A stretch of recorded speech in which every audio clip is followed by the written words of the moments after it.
రాజశేఖర రెడ్డి గారి ఆత్మ ఎలా తీసుకుంటారు చెప్పండి. నిజంగా ఈ బాధ చెప్పండి మేడం, మీరు ఎలా ఫీల్ అవుతున్నారు?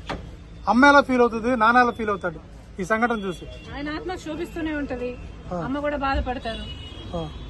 ఈరోజు రాజశేఖర రెడ్డి బిడ్డ పోరాటం చేస్తుందంటే ఎందుకోసం చేస్తుంది?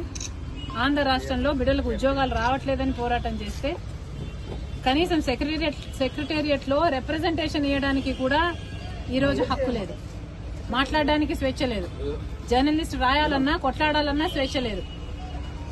ఈరోజు కనీసం సెక్రటేరియట్ లో రిప్రజెంటేషన్ తీసుకోవడానికి ముఖ్యమంత్రి లేడు, హోంమంత్రులు లేరు, డిప్యూటీ చీఫ్ మినిస్టర్లు లేరు, మంత్రులు లేరు, కనీసం సీఎస్ కూడా లేరంటారు.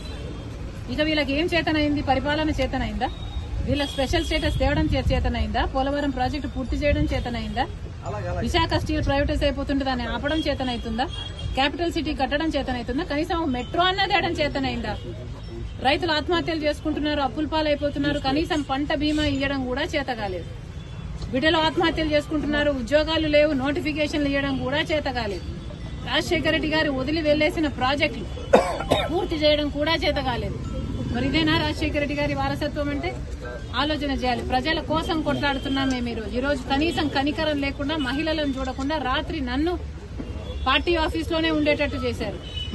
పాపం కదా, ఒక ఆడపిల్లని ఇలా చేయడం పాపం కదా? పాపమే. ఆంధ్ర రాష్ట్ర ప్రజలకు, ఆంధ్ర రాష్ట్ర యువతకు చేస్తున్నది వీళ్ళు పాపమే.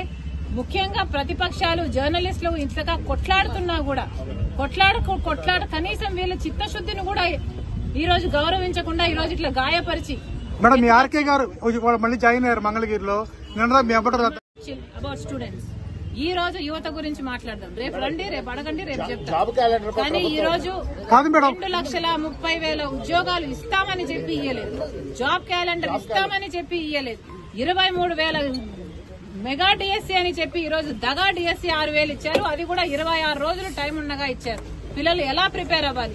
అసలు ఈ ప్రభుత్వానికి మనసే లేదు. ఉండను బండను మీ చేతి గాయం ఎవరు చేస్తారు? పోలీసులు ఇంకెవరు చేస్తారమ్మా?